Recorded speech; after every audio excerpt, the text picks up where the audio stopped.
Hey, everybody, welcome back. Dizzo's Den, the podcast. We dusted off the shelf from the Forum Communications shelves that it's been gathering dust for months, and I'm excited to bring it back. We've been super busy, obviously, as we went through our first year on the North Dakota State television rights holders and with Hot Mic and my various contributions with WDAY Sports each and every night. I've wanted to do this for a while, to restart it up and have it be a little bit different than what Hot Mic is every day. As many know, it's mostly a sports interview show where we dive into some pretty local-centered topics that are happening on that particular day.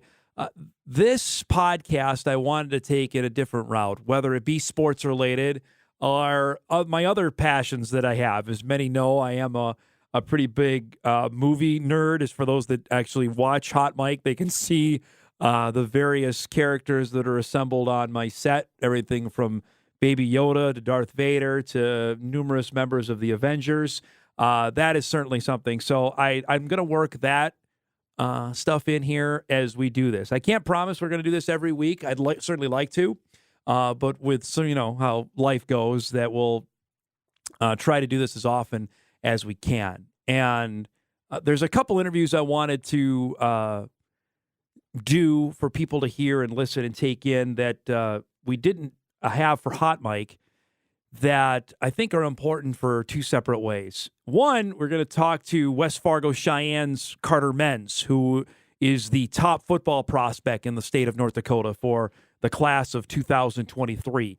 Last month, now as we're in July, he announced his commitment to play football at the University of Minnesota. And you'll hear from him about why he decided to do that and the whole recruiting process, which completely blew up, honestly, over the last 5 months.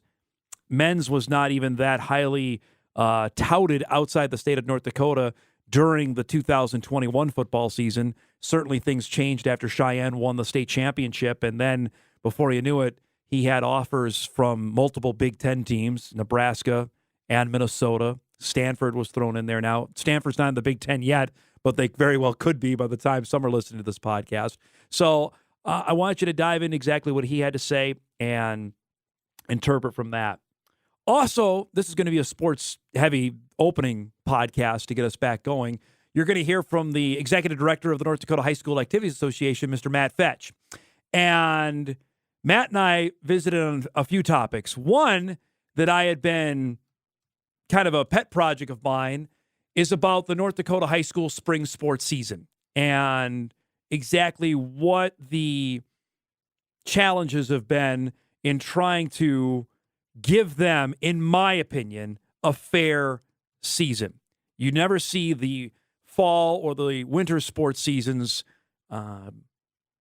trickle down or compressed, but this year, again, we had it where baseball and softball teams are playing 5 to 6 games a week. Soccer teams are playing 3 to 4 games a week. That I joked about this on a commentary I did a long time ago, that the first outdoor state track or the first outdoor meet for track is going to be the state track meet. And I'm just wondering, is there any momentum behind it? Can it be changed? We talk about that and the big news that's come out of Valley City last month, which was the separation of the hockey tournaments, where the girls now getting their own weekend, which will be the same weekend as the girls' Class B basketball tournament. It's a 2-year experiment window that's going to happen for North Dakota hockey. And I'm interested to hear people's reactions to that when we get closer to it, and also how this is going to play out over the next couple years. So that's what we've got coming up here on our show today. Please feel free to review. Give us some feedback there. Feel free to send me any topics you'd like me to talk about at Dizzo@WDAY.com. Feel free to tweet at me at DomIzzo, WDAY. Many that know me certainly know how to find me there. And if you've got a cool TV show that you're streaming, I'd love to know about it. I am still waiting out on Ozark. I have not finished off that. Just blew through Obi-Wan Kenobi, as many would expect I would do that, and that was tremendous. I'm not going to spoil it for people that are maybe going to indulge it over the holiday weekend here, but Certainly enjoyed that. So first up is West Fargo Cheyenne's Karter Menz on his commitment to the University of Minnesota. Was it everything you thought it would be? And I guess what made you say, you know what, this is where I want to go? Yeah, it was really nice. I thought I committed Sunday morning or Saturday night. I talked it over with my parents a lot, and it was the perfect spot for me. That's where I want to play football. What was it about it, Karter? What sold it to you? I know you've been down there a couple times, but what was it about being there this time that said, this is where I want to go? Well, this time it was more in depth into everything I've seen before. It's like I got to build more relationships with the coaches, and I feel like I can really trust them all. And also we got into the culture of Minnesota a lot. And it's like every team says they have a winning culture, but I felt that Minnesota, they really do. Like, they can prove that they have a winning culture. And then, I don't know, it was just like the perfect spot for me with my playing ability and what their scheme is. What was the meeting like with Coach Fleck, and when you told him I'm gonna commit here on the spot? Yeah, he was excited for me. It was really cool. Do you feel relieved? We talked about it last week. What was the emotion like now? Does it feel like the huge gorilla's off your back? Yes. Yeah. It feels great to finally just get it done. Focus on, I don't know, not having to be so busy with recruiting. Feels like I found the perfect spot. I know they were early on. They offered you, they were into you. They came and saw you. Was that a big deal that they were interested in you early on? Yeah. Yeah. That's really important. I feel like they kind of believed in me before everyone else did, because they were my first Big Ten team that even talked to me. So that's really important. How did your bro take the news? Was he excited? I'm sure he was a little. Was it mixed feelings on your brother, or how did that go when you told him I'm going to go to Minnesota? A little bit. He was excited for me, though. I think he understands. Was NDSU in the mix at all for you, or was it, you know what, I see the level I want to go to, and it's going to be beyond what NDSU can offer me? They were definitely in the mix. I feel like the NDSU coaching staff was really good to me, and I appreciate everything they've done for me. There's really good people there. So to have this done with now, how does this open up things just to relax? And I guess Coach Fleck and the coaching staff told you about what they want you to do this summer and getting ready for football? Right now, it's just I'm going to eat and lift, try and get big. And then for Minnesota, I might go down to a camp or two and a couple visits. Just, I don't know, get ready for the season now. To have this happen, man, like we talked about, just since November to now, I mean, if I would have told you 8 months ago you'd be committed to play football at the University of Minnesota, would you believe me? No, I would not have believed you. It's crazy how it happened. What was, I guess, maybe the most crazy part, or the part that you just sit back and say, I really can't believe this happened? I don't know. I just feel like coming out of North Dakota, I feel like I don't get looked at enough. And just to get these opportunities, that's crazy for me. How big a deal is this for your team? I talked to Coach Newton this morning. He was over the moon. What have you heard from your teammates and your coaches back in West Fargo about this? They're all excited for me. I mean, once I announced my commitment on Instagram and Twitter, they're all reposting it, showing love to me. You feel like the pressure's off now? You can go and enjoy your senior year? Yeah, definitely. I feel like that. And it's easy to say this now, but were you planning on still going to Nebraska this coming weekend when all this was laid out? Were you still planning on doing that? And just, you know what, Minnesota just knocked your socks off and said, you know what, I'm done? Yeah, before this weekend, I was planning on going to Nebraska and then Stanford after that. But I felt like now was the time to commit to Minnesota. That's where I want to be. How big a deal is it to be, close but not super close to home? That was a big part too. It's only like 3.5 hours away. That I feel like for my parents too, that's a big thing, distance. So I could still come back if I needed to. The thought that you might be playing Michigan, Ohio State, Penn State. When I say I can see your Iowa, Wisconsin, I see you smiling. Just what's going through your mind that you could be out there playing against these kind of teams? Yeah. I know what if I get in those games, I know that's going to be crazy because for a while now, a couple of years, I've always thought like Ohio State, that's a crazy school. And to play against them, that would be insane. My last question before I let you go, just seeing Cheyenne come up from when your older brother was playing and seeing guys that would either come play at NDSU or UND or the Dragons to now have a player of you going to the caliber of Minnesota. What's that say about your football program and how you guys have been developing over the last few years? I feel like that says a lot about our coaching staff. I mean, they're able to like, I wouldn't be able to do it if they didn't like teach me how to play, teach me all the techniques and stuff. So I feel like our program is looking up. It's looking good. Just so I'm clear on this, Minnesota was telling you defensive end, right? Is that what they were looking at you for that position? Yeah, they have like it's kind of a hybrid scheme. They have a defensive end, then they have a rush end. The rush end is what I'll play. It's kind of like I can drop back into coverage. I can pretty much go get the quarterback a lot.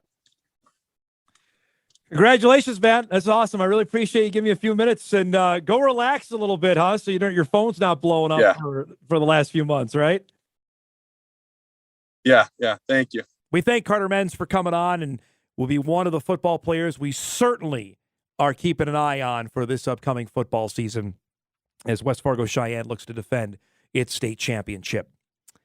Now I want to shift gears from the people on the field to the ones making the decisions for the people on the field from the North Dakota High School Activities Association, and that is Executive Director Mr. Matt Fetsch, who's been in that position ever since WDAY and Forum Communications got the television rights in the spring of 2013 when Sherm Silling stepped down, and has overseen quite the change in high school sports in this state, whether it be new schools coming on, consolidation of schools, COVID that shut down and eliminated state tournaments in the spring of 2020, and the cancellation of the boys Class B basketball tournament. So now even a bolder decision by separating the state tournaments for state hockey for the 2023 season, where boys will have its own weekend at the end of February, and then girls will go the first weekend of March. We visited with Matt about that and about the potential extension of the spring season. Describe how long this process has been in the works, and now that this has come to fruition, what do you think the feedback is going to be on the girls hockey community on this? Well, I think we'll learn a lot in the next year. I know what was approved was a 2-year trial, but I think in 1 year we'll have a pretty clear picture. My guess is it's been talked about for 15 years because that's how long the boys and girls tournament's been combined. And prior to that, the girls and boys had separate state hockey tournaments, same weekend. And there were issues involved with that, particularly if you're a parent that has a boy and a girl playing in the state hockey tournament. So throughout this discussion, that was never discussed where that would happen the same weekend, which results in the 1 week offset, if you will. And there are some advantages to that on the girls' side. It does eliminate a week of the overlap with fall sports tournaments for multi-sport athletes. And on the flip side, there's obviously some potential concerns as well. How will it go? Something new and different. And that's always a natural concern. So something that for 2 years anyway is set. This will always, at least for the 2-year window here, you're going to pair this the same weekend as the girls' state B then, and then that will be in that particular city? I'm not sure on that. Next year it will be. It happens to be they're both in Minot. The 24 state girls hockey tournament site will be determined next December when the combined tournament committee gets together. So I'm not sure on that. It just happens to be how it works out next year. The change is always hard. So I'm interested when you get the feedback on this, what do you think on just having this? I think it's pretty progressive, honestly, to try. What do you think maybe the potential pitfalls that you might have from this, or not necessarily negative, but potential snags on it? Well, I think initially one of the big hesitations for the past handful of years has been television coverage. And that's something, if nothing else, COVID, it has been a huge benefit where whether it's television or streaming has now become the expectation, and that's not really a concern anymore. There'll be television coverage of the event, and I don't think that would have been the case several years ago. Some concerns, like I said, are other things going on, which Class B girls basketball probably has minimal impact on the girls hockey community and attendance. You have the East and West region basketball tournaments going on that weekend, and you start getting into X number of students in schools, and they can only be one place at a time, and just other things up against it. But for years, the girls hockey coaches in particular have been confident that their tournament would be well attended if it was a standalone tournament. And I guess we'll be a lot smarter in a little over a year than we are right now. I know how much you are a fan of the game and how eager Minot is to host. They did obviously in 2021 with the state quarterfinals. That facility out there, how well do you think this will be received this coming March? Well, I'm very confident you talk about putting your best foot forward. They will do anything in their power to make it a great experience. And that's something, again, the coaches talked about in depth going in, and we'll see how it goes. And I know as a community we made them aware it was a possibility, and, get the arena blocked on these dates and so on. And we're very excited that it was even being considered. So that's not a concern at all. Going forward, Matt, if you get the kind of positive feedback you're hoping for, you see this being foreseen as, okay, this is what we're going to do going forward for a 5-year block? Well, I think we'll know the answer to that in a year. Like I said, I think we'll have a pretty clear picture if it's going to be something that lasts 2 years and maybe moves back, or if it's something that is successful, it hopefully is indefinitely. But again, until we try it, we won't know, and we'll see how things shake out. Has this started to get out to the girls hockey coaches? Have you had any feedback yet? I have not. I sent the ADs and coaches an email shortly after the meeting, said, let me know if you have any questions, but have had very minimal feedback up to this point. But it's something that I'm sure will create a little buzz in that community here for the immediate future. What the biggest drawbacks was it that you've heard other than the combined tournaments? I know television has been an issue as well. What have you heard over maybe a louder complaint over the last couple of years about the combined tournaments and why this may be the right way to go? I don't know if there've been many complaints necessarily. You look at last year as an example, the facility in Fargo with Shields Arena, Farmers Union Insurance Rink. It's a unbelievable atmosphere, and you get with the girls championship and the time that's played, in reality, the girls have 4,000 fans they're playing in front of during the state championship. Last year's game did anything but disappoint. It was about as dramatic as you're ever going to see. And, so, that naturally is a concern. Are you going to have close to that following in Minot or wherever it's at on that particular weekend? And it's something we'll find out as we go. And, but, like I said, we're very venue rich, and just very fortunate that we can even have the conversation about options versus other states that don't have options. And there's one place that can house it, and that's it. Do you have a attendance threshold, or say, hey, we need to make a certain amount of money for this to be a venture for us to be able to sign off on? Not necessarily. That wasn't even really part of the conversation today. It was just simply when we see it, we'll know. And I think it'll be the same with coaches, same with the players, the parents, everyone involved. And it'll be very interesting because they're, in this business, their change is hard, like you said, and there isn't always a lot of new. So it's something that is relatively new. 15 plus years ago, it was an event that was held on its own, but something that times have changed, and we'll see how we progress. Well, I have you, if you have a couple minutes, I wanted to ask just on with the spring tournaments about to wrap, with golf being done tomorrow, I am interested on the board level yourself on what you make of the spring sports calendar, and is there any talk, leeway, flexibility about possibly prolonging the calendar? I know we had a rotten April. We've had a few of those over the last couple of years, specifically since you've been board president. Have you got any momentum from ADs or coaches to say, hey, can we at least go back and visit this? I think, a lot of those, we talk about coaches advisory committees, those spring committees, either we're just meeting now or we'll be meeting here in the near future. And I'll be perfectly honest, I've heard zero talk about it, any involvement. I heard a great quote from someone in the field, that in education, June is a lot like Friday night, and July is like Saturday, where there's the feeling of being done for the week. And there is a lot of that sentiment out there. And there's so many other opportunities in the summer that, didn't really exist a generation ago, where kids that just finished playing in a state championship this past week, or they're probably at team camp somewhere this week, or, their Legion baseball season has started, or summer softball, whatever they're involved in. So in all reality, there's been very little talk about it. And it does come out. I would say I'm looking at 18 years in education. I can remember 4 springs that were as bad as this one, terrible springs. And last year we had a great year. We had teams playing in March, and there was really no conversation involved with it. And it's hard to remember too, we're in a big state where the East-West discrepancy this year was incredible when you looked at number of games. Yeah. Turf fields, the naturally warmer temperatures, they survived a couple historic blizzards and still almost got all games in. So it seems a lot of years, just due to the weather patterns, it's maybe more of an East issue than a West issue, but something that right now really isn't even really a talking point. Would that be something, if you do hear from the advisory board, that if it got to your level, to say at least we could discuss potential on that if you got the kind of feedback?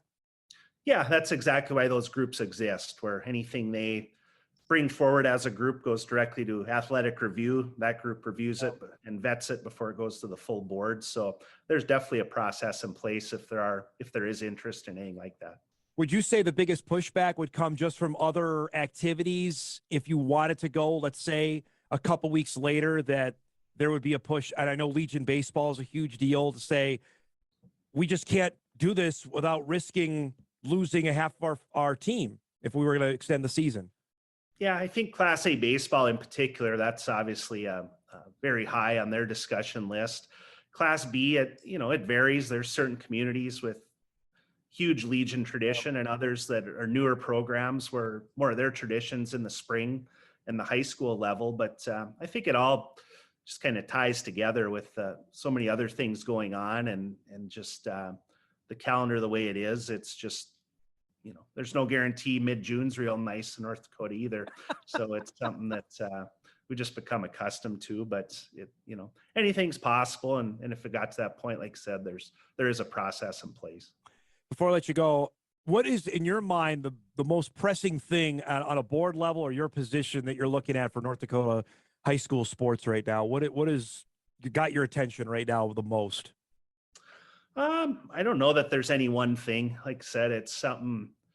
I'm just wrapping up year 8, and it's like anything, particularly anyone in education, where there's always more that gets thrown on the plate and nothing really ever comes off. So it's just something that you got to take the 30,000 foot view sometimes and just look at the big picture. And in reality, anything we do discuss, whether it's a board level, committee level, wherever it's in the grand scheme of things, is pretty minor. And that's something, just compared to a year and a half ago or 2 years ago, with what we were talking about and everyone's sitting at home, overall the health of the organization, I think, is very good. Thanks for the time, bud. I appreciate the help, and we'll talk soon. Okay. Very good. Take care. Thanks, See you, bud. Don. All right, man. Our thanks for Matt Fetsch to stopping by, and for you to listen here for our first introduction again of Dizzo's Den. For those that don't know, actually, this was the name of my old radio show that I used to have on 970 WDAY that I did each and every night from 6:30 to 7 after I was anchoring the news. So this was something I brought out of mothballs again, and excited to have it back. And we'll try to contribute to this as frequently as possible. And again, like I said off the top, not necessarily going to be all about sports, but we'll try and diverge off that as well over the next little bit. So I appreciate you listening. Everybody have a great 4th of July whenever you're listening to this, and we'll see you again down the road. Again, a reminder, Inform is proud to be a part of the Trust Project. You can learn more at thetrustproject.org. Thanks so much for listening, everybody, and we'll see you around the bend.